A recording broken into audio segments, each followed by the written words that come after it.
Halo semuanya, perkenalkan nama saya Ana Novita Sari Borpakpahan dari Farmasi 2018B kelompok steril 3. Di sini saya akan menjelaskan mengenai tujuan dari praktikum pembuatan sediaan bedak tabur. Adapun tujuan dari praktikum ini yang pertama, mahasiswa diharapkan mampu memahami kegunaan zat aktif pada sediaan bedak tabur. Yang kedua, mahasiswa diharapkan mampu memilih eksipien yang digunakan dan cocok terhadap zat aktif dari sediaan bedak tabur. Yang ketiga, mahasiswa diharapkan mampu melakukan formulasi dari sediaan bedak tabur. Perkenalkan, nama saya M. Desinsa, saya dari kelompok 3. Di sini saya akan menjelaskan dasar teori mengenai praktikum steril 3 tentang bedak tabur. Bedak tabur atau loose powder merupakan produk kosmetik bedak di mana hampir semua bahan bakunya merupakan bubuk dan tidak menggunakan minyak. Dikenal sebagai bedak tabur dalam bentuk bubuk yang halus. Biasanya dipakai setelah memoleskan alas bedak secara perlahan dan halus. Bahannya mudah menyerap minyak dan menutupi pori-pori wajah lebih sempurna.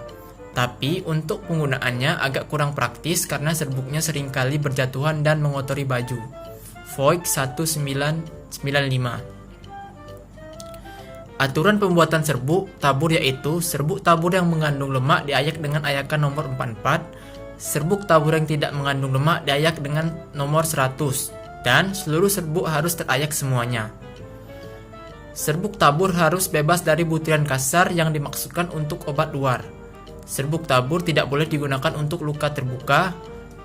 Kemudian ada pula hal-hal yang menjadi syarat bedak yaitu mudah disapukan pada kulit, bebas partikel, keras dan tajam, tidak mudah menggumpal, tidak mengiritasi kulit, dan memenuhi derajat halus yang telah ditetapkan. Anif 2007. Bedak tabur memiliki karakteristik halus, ringan, dan tidak menggumpal. Bedak tabur memiliki fungsi sebagai penutup kulit wajah. Bedak tabur akan memberikan lapisan tipis pada permukaan kulit walaupun karakteristiknya halus dan ringan. Namun, bedak tabur memiliki sifat menutup yang efektif. Agar daya kerja bedak tabur lebih maksimal, maka ditambahkan bahan-bahan lainnya dengan memenuhi persyaratan tertentu. Ganjar 2008. Adapun alat dan bahan yang digunakan pada praktikum kali ini antara lain yang pertama, timbangan analitik sebanyak 1 buah, sudut sebanyak 1 buah, lumbang dan alu sebanyak 1 buah, spatel sebanyak 1 buah, klaf sebanyak 1 buah, autoklaf sebanyak 1 buah, kaca arloji sebanyak 1 buah, ayakan sebanyak 1 buah, gelas beker sebanyak 2 buah, cawan petri sebanyak 1 buah, pH meter sebanyak 1 buah, oven sebanyak 1 buah, corong kaca sebanyak 1 buah. Adapun bahan yang digunakan pada praktikum kali ini antara lain yang pertama, balsamum peruvanium sebagai zat aktif sebanyak 1%, zinc oxide sebanyak 4%, belerang endap sebanyak 2%, asam salisilat sebanyak 0,8%, kamfer sebanyak 0,25%, mentol sebanyak 1,2%, kalsium karbonat sebanyak 12%, dan talkum 100%. Aqua sebanyak 100 ml, perkamen sebanyak 1 buah, etanol 96% sebanyak 1 liter, metilen blue sebanyak 5 ml, dan nutrien agar secukupnya, FeCl3 sebanyak 2 ml, natrium karbonat sebanyak 4 ml. Cara kerja dari teknologi farmasi steril pembuatan bedak tabur balsam peru terdiri dari pembuatan. Untuk pembuatan, yang pertama balsam peru yang telah ditimbang sesuai dengan perhitungan dilarutkan terlebih dahulu ke dalam etanol 70%. Setelah itu dikeringkan menggunakan talkum. Dan bahan-bahan yang basah atau berupa cairan juga dikeringkan menggunakan talkum. Sementara bahan kering langsung dicampurkan pada eksipien-eksipien yang telah dikeringkan dengan talkum. Setelah itu, digerus hingga homogen dan ditambah sisa talkum dan gerus lagi hingga homogen dan diayak menggunakan ayakan 100. Untuk cara pembuatan itu menggunakan metode aseptis, yaitu alat-alat yang digunakan terlebih dahulu disterilkan sesuai dengan metode sterilisasi masing-masing. Dan pada pembuatan, baik meja pembuatan, itu disemprot menggunakan alkohol 70% dan dilap dan dilakukan berulang-ulang kali sampai proses pembuatan selesai. Kontrol kualitas, yang pertama uji organoleptis. Untuk uji organoleptis itu diamati dari bau, warna, dan bentuk sediaan. Untuk uji daya lekat, sediaan dilekatkan pada kulit sebanyak 100 mg dan ditiup dan diamati berapa banyak sediaan yang terlepas. Ketiga, uji homogenitas. Untuk uji homogenitas itu sediaan yang telah diayak dilakukan pengayakan kembali dan dihitung. Untuk uji iritasi kulit itu sediaan diletakkan di kulit dan diamati apakah terjadi iritasi. Uji kelembapan itu sediaan sebanyak 5 gram ditimbang dan dimasukkan ke oven lalu ditimbang lagi setelah sediaan di oven dan dibandingkan.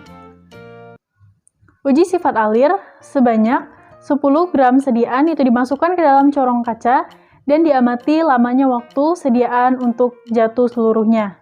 Uji pH dilakukan sediaan dilarutkan terlebih dahulu, lalu diukur pH-nya menggunakan pH meter. Selanjutnya, uji sterilitas.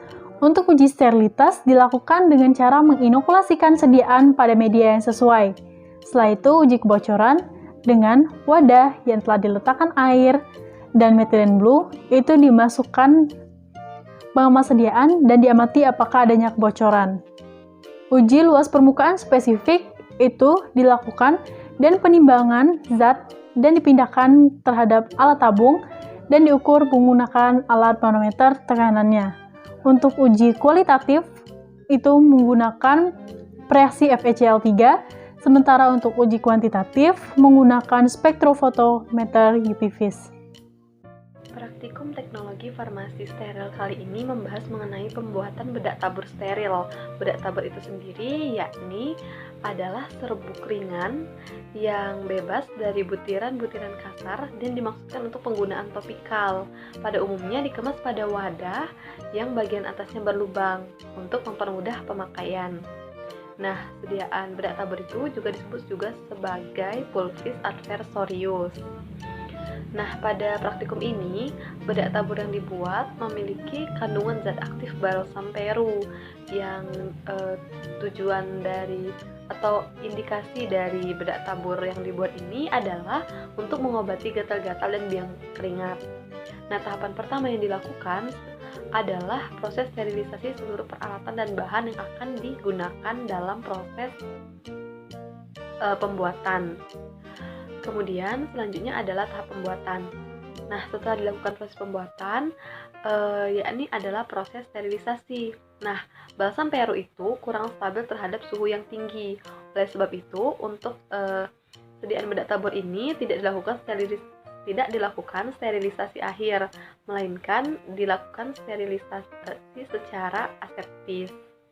Nah, sediaan yang sudah jadi kemudian dilakukan evaluasi. Evaluasinya terdiri dari beberapa pengujian, yakni uji organoleptik, uji homogenitas partikel, uji iritasi kulit, uji sifat alir bedak, uji luas permukaan, uji kualitatif, uji kuantitatif, uji kebocoran pengemas, uji pH, uji kelembaban, dan juga uji daya lekat. Berdasarkan hasil pengujian diperoleh bahwa sediaan yang dibuat memenuhi persyaratan uji yang telah ditentukan.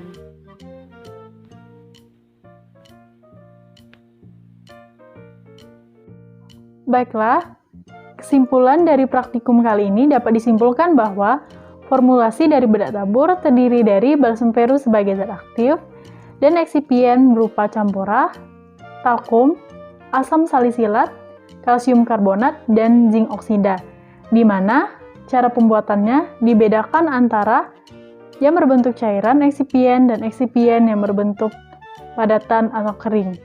Untuk uji kontrol kualitas yang telah dilakukan, dikatakan bahwa sediaan memenuhi syarat seluruh kontrol kualitas.